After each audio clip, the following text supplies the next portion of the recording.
In today's video I'm going to talk about functions, and I'm going to start by talking about the built-in functions that we've been using already on this course. So go to my homepage at andawson.net and click on the schedule, and from there you'll see the schedule for this semester, and click on any of the links to the CSCI 120 schedule, and you'll see currently we're in week 5 and we are focused on functions, and we'll be studying functions for the next few classes and before we do the midterm exam. Right, so let's click on the functions web page. Before I do that, we will be doing some assignments and functions, and these are links to the textbook pages focused on the topic of functions. So you should also be reading these. This is my web page, and these are textbook chapter pages that you should be focused on reading. So let's click on my web page on functions, and you'll see I've got this topic in 3 sections. I introduce functions, talk about built-in functions, and in a separate video I'll talk about programmer-defined functions. But for now, let's have a little introduction to functions and then built-in functions. Now, all programs are written using functions. A function is like a mini program, and large programs are made from these building blocks, which are the functions. These are like small programs, and you build large programs from the small programs. Now I'm going to let you read through this page, but essentially functions are executed just by calling their name. Now we have been using built-in functions. One of them is called print, and so to run the print function you just use the word print, and once the function is called by calling its name, it will execute. Now let's go down. I'm going to skip over this part. I'm going to let you read these, but I should focus on this, the advantages of using functions. Now later on you're going to make your own functions, and this means that programs can be written by teams. Each team member could be writing a function which is part of a larger program. So we may have 4 teams, each writing one of 4 functions, and when everybody's finished, all of those functions are put together to make the large program.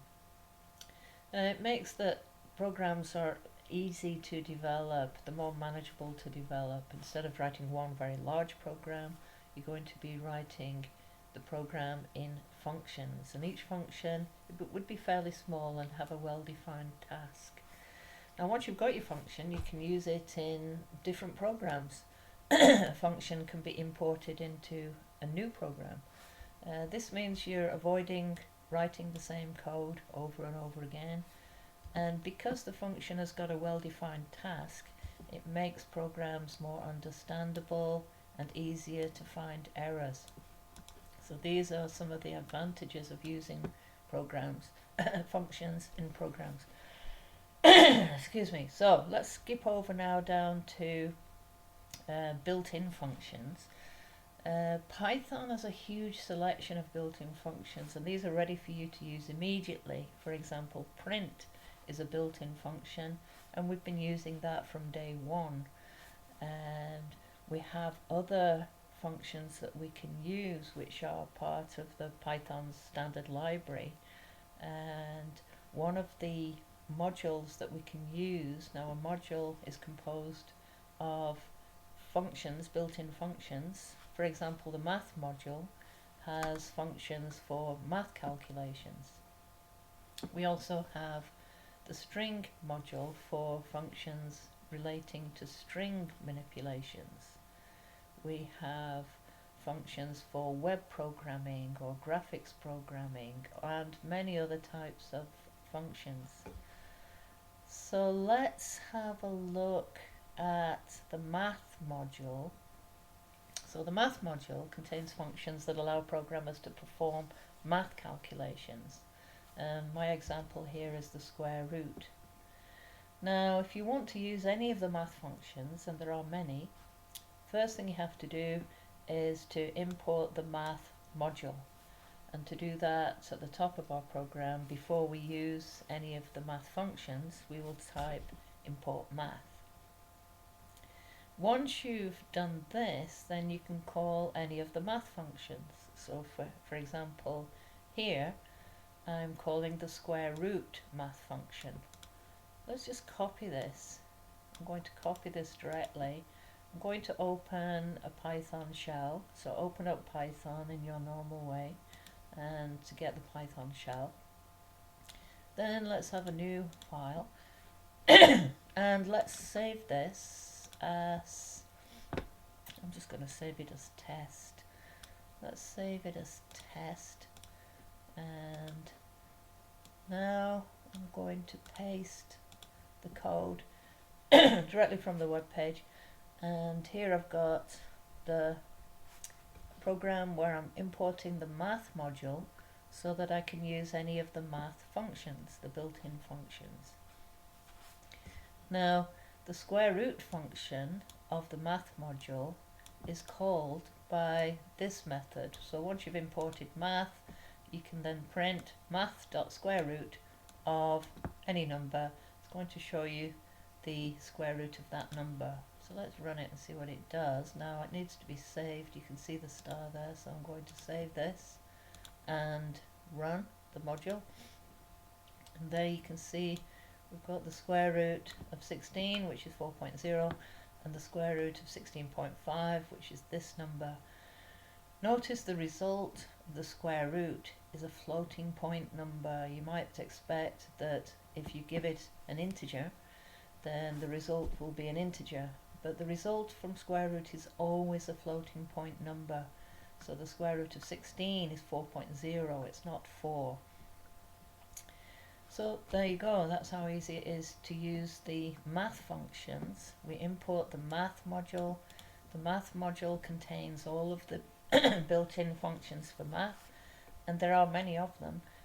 You can see the different math functions by clicking here, and if you click here it'll take you to the Python Software Foundation at python.org. Now this is showing you the documentation for the math functions. So for example, let's see, if you want to use, for example, logs or exponents or power, let's try the power.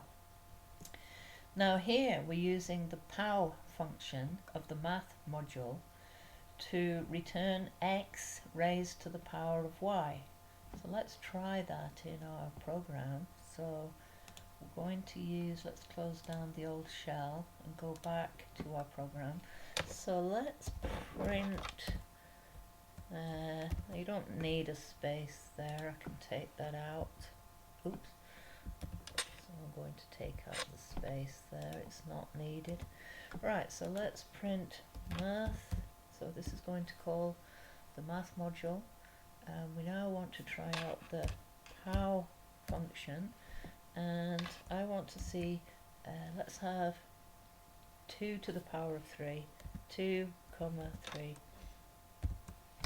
Now 2 to the power of 3 has got a value, so 2 to the power of 3 is 2 times 2 times 2, 2 times 2 is 4, 4 times 2 is 8. So this is going to give us a result of 8. To avoid confusion, let's just remove that one and run our code. Now I forgot to save, so it's now going to ask me to save. I save, and there we go. So again, this function, even though we're giving it integers, it's going to return a floating point number. So these things in brackets inside of the brackets for the function are known as arguments. So the square root function has got 1 argument, but the pow function has got 2 arguments separated by a comma. So this means 2 to the power of 3. The result in both cases will be a floating point number. So instead of an integer like 4, the floating point version is 4.0, and the same for 2 to the power of 3. The result is 8.0, a float. Okay, so let's go back to my web page, and here it shows you how to call the built-in functions and the objects which are sent to a function in the brackets. These are known as arguments. Some functions have one argument, some have two. The print function can have 0, 1 or many arguments. Let's have a quick look at that one. So print here, this is one argument. So the argument happens to be another function call. So I could say something like this, print. Now this will actually, there is no argument here. What this will do is just print a blank line. So the print function doesn't need to have any arguments at all. Or it could have one argument, like print hello. Here we have a string argument. Or it could have two arguments. So I could say print, let's have A and B and 4. We don't need that. And there we go. So here I'm sending it 3 arguments. 2 are strings, the 4th is an integer. Sorry, the 3rd is an integer. So with the print you could have 0, 1 argument or many arguments. Print has no limit to the number of arguments. But square root you can only have 1 argument, and pow you can only have 2 arguments. The pow function, your arguments obviously have to be numbers. And for the square root function, your argument has to be a number, because you couldn't find the square root of a string. That wouldn't make sense. So let's run this one. So let's run that again in a clean shell, and you'll see the square root of 16 is 4.0. You'll see that 2 to the power of 3 is 8.0. Print with no argument will print a blank line. Sometimes that's nice to print a blank line in the output, just to make the output a little bit clearer. Here I've got print with 1 argument, and here I've got print with 3 arguments. So depending on the function, you may have 1 argument, no arguments, or many arguments. Or it may specify you can only have 2 arguments. So built-in functions are very versatile. Built-in functions, you can call them just by using their name. If you want to use the math functions, you have to import the math module to be able to use a function which is a math function belonging to the math module. Some functions you can just call them directly, like print. So that's an introduction to built-in functions. Let's just go back to see if I've got, if you want to see all the list of functions in the math module, you could just copy and paste this code. This is a list of all the built-in functions in Python. So if you click here, you'll see all the different built-in functions, and print is one of them. They're all in alphabetical order here. If you go down to the P's, you'll see pow, we've already used that one, print, and so range, we've used that one when we use the for loop. And so there are lots of functions that you can use straight away. Type is one that we've already used. So have a look at the different functions that you can use immediately, and those are the built-in functions. And some of the ones that we've used many times are print, float. I haven't really used ID, you can read about that one. Int, range, input we use in every program. Str, which will convert an integer to a string, or a float to a string. Type shows you the data type or class of an object. And so before we go on to programmer defined functions, I'm going to leave it there. Let's have a last look at our little program here. So import math allows us to use the math functions, and there are many of them, and some functions you can use without having to import anything, such as print, such as type, such as range, such as input. For all functions have these parentheses, also known as brackets. Now, whenever you see brackets, it's usually, brackets are always after a function, and notice here that our built-in functions, which are always available, are shown in the purple color. So if we use the, let's say we use the, which string, let's convert, so let's say x is string 17. So we're converting the integer to a string and put it into x. So here string str is a built-in function. It's shown in purple. It has its brackets. Its job is to convert to a string its argument. So this particular argument is an integer, and it will be converted into a string and then placed into the x variable.